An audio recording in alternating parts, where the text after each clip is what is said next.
are the day's headlines. Round 3 of pre-Inter-Korean summit talks at the border. Most of the prep for Friday's big event is done, but a few of the finer points still need ironing out. This as President Moon Jae-in spends the weekend reviewing the summit agenda with his top aides. In yet another sign of the thawing relations, South Korea suspends loudspeaker broadcasts along the border. Seoul's defense ministry says the move is aimed at further reducing military tensions ahead of the summit. Plus, out for bad behavior, the chairman of Korean Air says sorry and removes both of his daughters from the company after their well-publicized anger issues. The question now, can the airline rebuild its tarnished reputation? So this week is a crucially important one for us here in Korea and others around the world, as the leaders of the two Koreas will hold their historic summit on Friday, a potentially huge step toward a diplomatic solution to the North Korea issue. And today, working-level officials from both sides are starting a third round of talks to finalize these summit arrangements. We connect to our Cha Sang-mi at Seoul's presidential office for more details. So Sang-mi, we are just a few days away from the big summit now, so officials are just, I presume, in the process of making sure everything runs as smoothly as possible. Good morning, Mark. Yes, the working-level officials from Seoul and Pyongyang have just sat down together at 10 a.m. Seoul time, kicking off their third round of talks in Panmunjom. This meeting comes after Pyongyang reached out first on Sunday. Today, North Korea proposed that we hold a meeting of working-level officials tomorrow to discuss security, protocol, and media coverage. They proposed holding it at Tongilga on the North Korean side of Panmunjom, and we accepted. The two sides are known to be discussing the exact time and manner in which President Moon Jae-in and North Korean leader Kim Jong-un will meet, also whether they will hold a joint press conference. There's a chance the two sides could hold another high-level official meeting before the summit, which is to be confirmed after Monday's working-level talks. Following North Korea's offer to hold talks, President Moon convened an urgent final closed-door meeting on Sunday afternoon to review the agenda of the summit with his Chief Secretary, National Security Advisor, National Intelligence Service Chief, and the Unification Minister. Back to you, Mark. Well, thank you very much for that report, Sang-mi, and do keep us up to date on any developments as we get them during the day.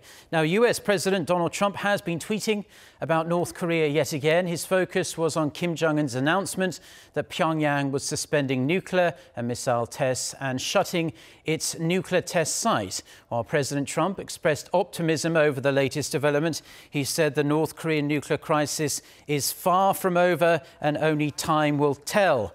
He also hit back at critics who have suggested the US is conceding ground to the North, saying his administration has remained firm and it's North Korea that's giving things up. Looking at the tweet more closely, though, we can see that President Trump says North Korea has agreed to, quote, denuclearization, but that isn't actually the case. North Korea did say Saturday that it will close its Punggye-ri nuclear test site and stop all its missile tests, efforts that point toward denuclearization, but that was not clearly stated by the regime. Now, local experts say North Korea is approaching the upcoming summit talks with South Korea and the United States with sincerity, judging by its surprise announcement that it intends to end its nuclear weapons development and it won't use or transfer such technology. Now, as we just heard there, that's far from a commitment to denuclearization, but they say, the experts say, that it could at least mean a nuclear freeze. Oh Jang-hee with the details. After Friday's meeting of North Korea's main policy-making body, the regime announced that it'll not conduct additional nuclear missile tests and will shut down its Punggye-ri nuclear test site. It also said it won't use or transfer its nuclear weapons or technology to other countries unless the regime is threatened. So far, that amounts to a nuclear freeze, but not the complete abandonment of its nuclear weapons.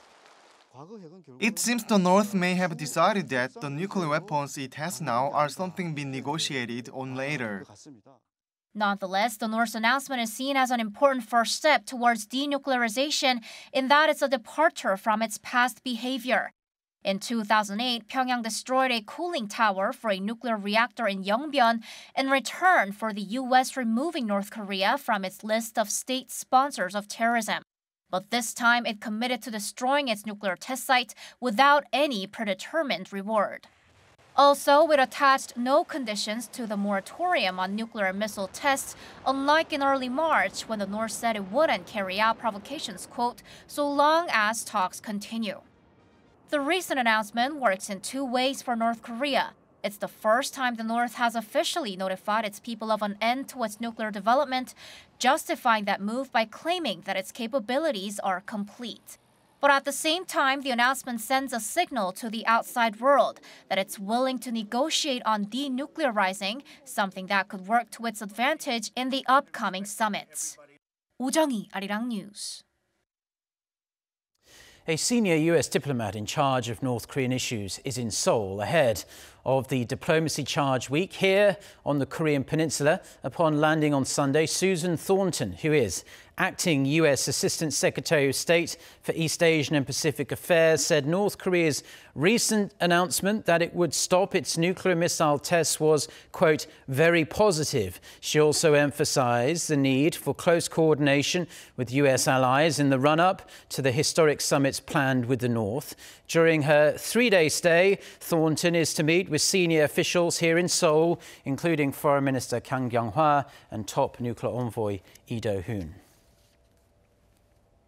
So, as we count off the days to the big summit on Friday, we are going to focus on how the regional players view the upcoming meeting between President Moon Jae-in and North Korean leader Kim Jong-un. We begin with Russia, a key player in North Korean affairs as an old communist ally and as a member of the long-stalled six-party talks. Kwon Jung-ho reports from Vladivostok.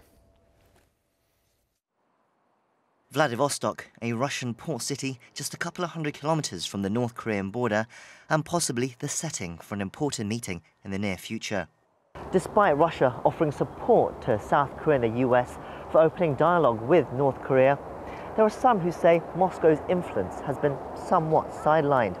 But that may not tell the entire story, as there are now rumors that Kim Jong-un is planning to visit Russia in May to meet with President Vladimir Putin. And that meeting could take place here in Vladivostok. Its proximity to North Korea has fueled such rumours.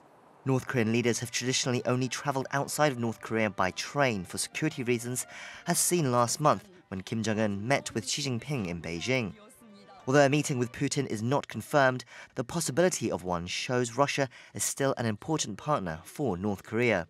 Russia could be one of the security guarantors for North Korea if negotiations ever come to close to making some agreement. Obviously, some guarantees will be needed. And I think Russia is one of the powers which would be able to provide such security guarantees to Pyongyang. Local experts stress that Russia wants a peaceful Korean peninsula, not only to avoid a nuclear war on their doorstep, but also because of the mutual economic potential. Currently, the Trans-Siberian Railway goes from Vladivostok in Russia's Far East almost 10,000 kilometers to Moscow. But at a few hundred kilometers in the opposite direction, it could go through North Korea all the way to South Korea, completing a link between East Asia and Europe. Moscow has invested some $300 million into the Rajin Hassan project, a rail line which connects Russia and North Korea. But due to international sanctions, activity has halted and its full potential remains unexplored. For more than about 30 years, people in various countries in this area speak about cooperation, and North Korea is the only obstacle for this fast development, for cooperation. So if we solve this problem, it will work for all countries in this area, for Korea, for both Koreas, or for United Korea, for China, Japan, Russia, of course. The upcoming North Korea summits with South Korea and the US have also led to talks of reconvening the six-party talks. That forum, now dormant for 11 years, also involved Russia, China and Japan and formed the framework for Pyongyang to denuclearize. Moscow has been keen to promote its merits despite the breakdown in previous agreements. I think it's the format of six-party talks. It's very important. When we try to understand the current situation with nuclear crisis, I think it's important just to know who are, the participants of such kind of crisis. The United States and the North Korea? No, because we have the region and we have different actors. Despite the stakes for Russia, how deeply involved Moscow will be remains to be seen, especially as President Putin has other foreign policy concerns on his plate at the moment, namely in the Middle East and Eastern Europe. But any international deal with North Korea will likely need to involve input from Moscow. Kwon Jang-ho, Arirang News.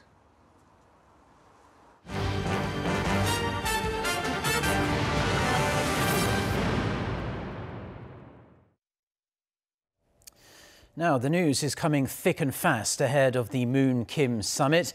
South Korea has suspended its anti-Pyongyang loudspeaker broadcasts that have boomed across the inter-Korean border for many months now. The decision was made in light of the historic inter-Korean summit that is set for this Friday. For more on this, let's connect to our Park Ji-won. So, Ji-won, this move is sure to cool tensions even further ahead of these big talks. That's right, Mark. From midnight this Monday, South Korea suspended its anti-Pyongyang, anti-Kim Jong-un regime broadcasts through its loudspeakers along the border between the two Koreas. South Korea's defense ministry said the decision was made to ease tensions on the Korean peninsula and to create a peaceful atmosphere for the summit talks. The defense ministry also said it hopes the suspension contributes to stopping mutual slander between the two Koreas and a new beginning of peace. Well, we do know how much North Korea hated those broadcasts, so Pyongyang will see this as a positive step, that's for sure. And also, Ji-won, starting on this Monday, joint military drills between the US and South Korea are going to kick off and last for a couple of weeks. That's right, Mark. South Korea and the United States start their annual military exercise from today as planned. Key Resolve is a 2-week command post exercise with computer-based simulations in 2 parts, one responding to a hypothetical attack by North Korea and 2, an allied counterattack. Some 12,000 troops from South Korea and the U.S. will participate in the exercise, which is similar in size to last year's. South Korea's defense ministry said it has yet to decide whether the exercise will take place on Friday, the day of the summit. The 4-week Full Eagle field training exercise is also underway. Back to you, Mark. Well, thank you very much, Ji-won, for that report. Now, we are going to turn to more big news, this time coming out of South Korea's national carrier. The 2 sisters accused of abusing Korean Air employees have been removed from their executive roles in the family-run corporate empire. Their removal is effective immediately as the public backlash against the airline shows little sign of slowing down. Lee Seung-jae with the details.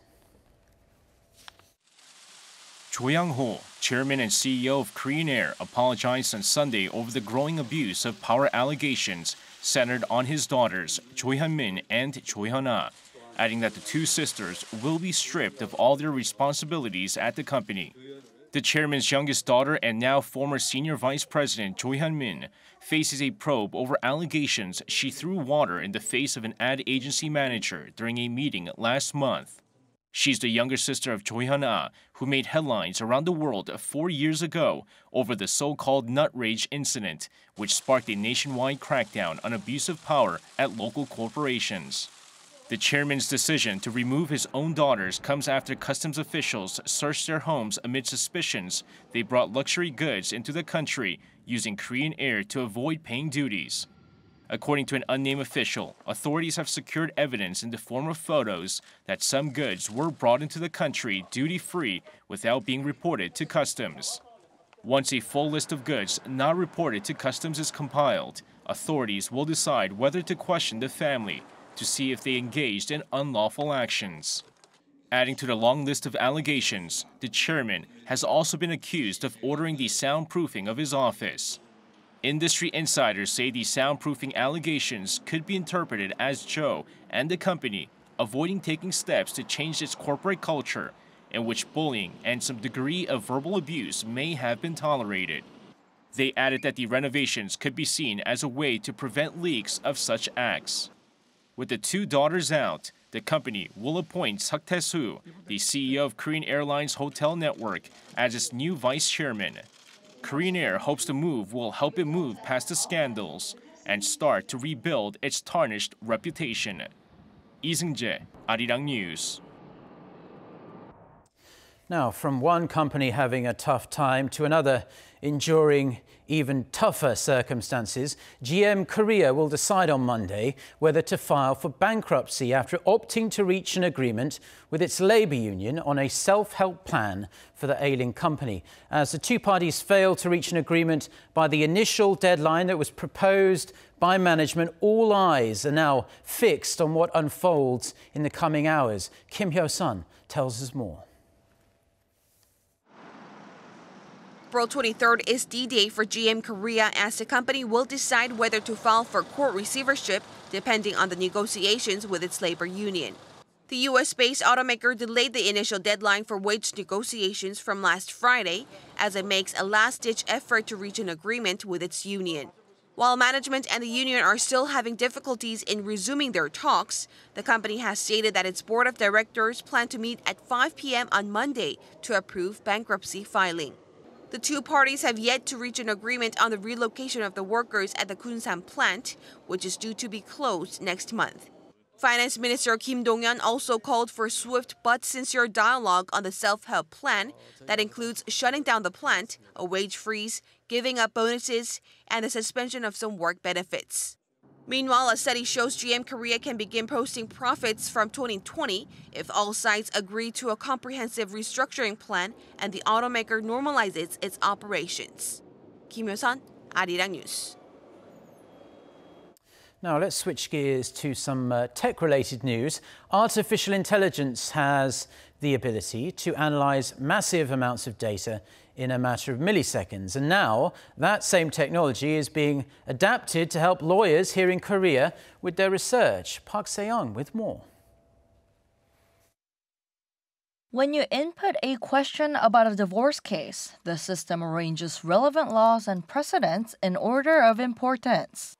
ULEX is a legal navigation system that uses legal reasoning software and deep learning technology, and it can also translate everyday sentences into legal jargon. Because the legal map visualizes all the legal codes in Korea, users can easily find laws relevant to their cases, reducing the amount of time needed for research. To gain sufficient legal knowledge in unfamiliar fields, we need to search for precedents and laws. The system is useful because it understands natural language and quickly delivers relevant knowledge. The use of artificial intelligence in the legal service is new to Korea, but lawyers in the U.S. have been utilizing artificial intelligence to dig out past cases. Concerning fears over the threat the technology poses to lawyers and their jobs, legal experts predict the technology's role will stay limited to assistance. Research is a very important part of the job, and while that may be replaced by AI technology, more of what lawyers do requires making judgments, and that cannot be done by machines. So I don't think it will replace lawyers. The creators of ULEX have applied for patents in Korea and abroad for the underlying technology in their system, and they hope it will put Korea on the map in the burgeoning legal technology sector. Park Se-young, Arirang News.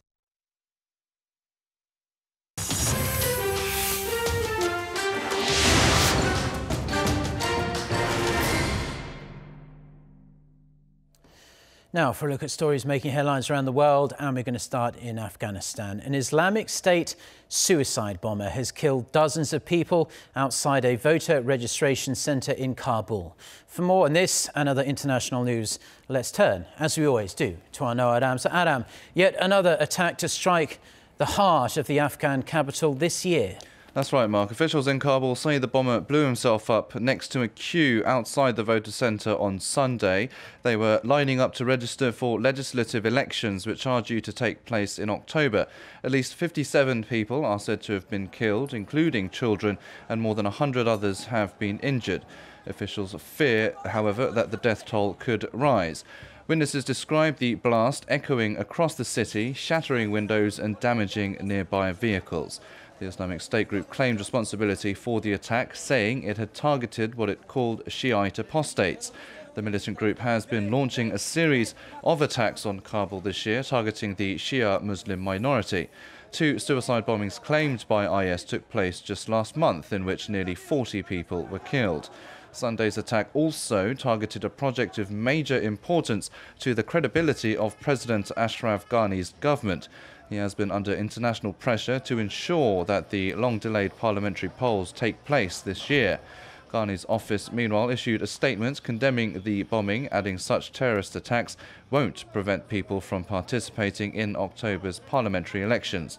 There has been increasing frustration at what many Kabul residents see as the government's shortcomings in securing the capital. Voter registration, which started more than a week ago, has also been repeatedly disrupted by technical and organisational problems. Cyber experts from NATO will put their skills to the test in the world's largest international live-fire cyber defence exercise. Locked Shields will kick off on Monday and run until Friday. A team of 30 from the NATO Communications and Information Agency will be taking part, alongside 1,000 national experts from around 30 nations. They will be testing the protection of their IT systems and critical infrastructure under a severe cyber attack. After accusations of racial profiling, Starbucks is once again in hot water as it is now under investigation for a hidden camera found in a bathroom at a store in Atlanta. A female customer who was using the toilet last week said she found the hidden camera taped to the bottom of a baby changing station located directly in front of the toilet seat. Police say they found about an hour's worth of footage of people using the facility, but added that video quality was poor and that no, quote, private parts were seen. Tuesday's discovery comes less than a week after Starbucks faced national backlash over the arrest of 2 black men at a Philadelphia store for alleged trespassing.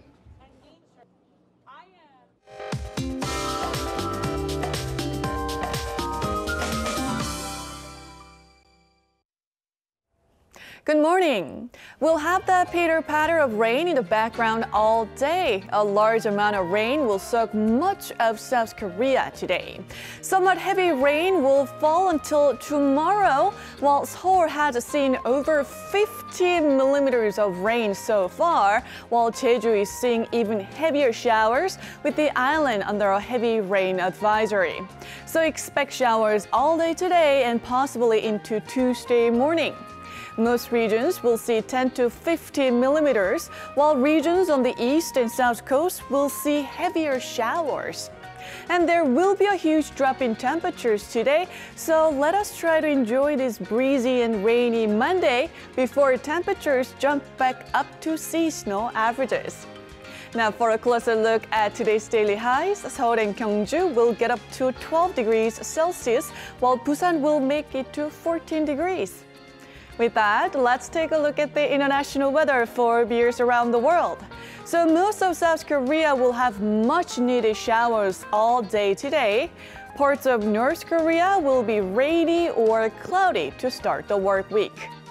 The rainy Sunday has turned into a mostly sunny Monday in Beijing, while the air quality is also reasonable. Meanwhile, thick morning fog in Melbourne has eased, and the highs will jump up to the upper 20s. Heading to North America, the nice weekend weather in Vancouver and Montreal will continue into the start of the work week under mostly sunny skies and milder highs at 17 degrees Celsius. And as for South America, Bogota will be rainy throughout the week with highs hovering around 20 degrees Celsius. Taking you to Europe, Sunday's London Marathon saw the mercury reach a record-breaking at 23.5, but the mini heat wave will come to an end in the UK. Lastly, to Africa, much-needed rain is in the forecast in Cape Town on Monday and on Wednesday and Thursday as well. And that's all the weather update for now.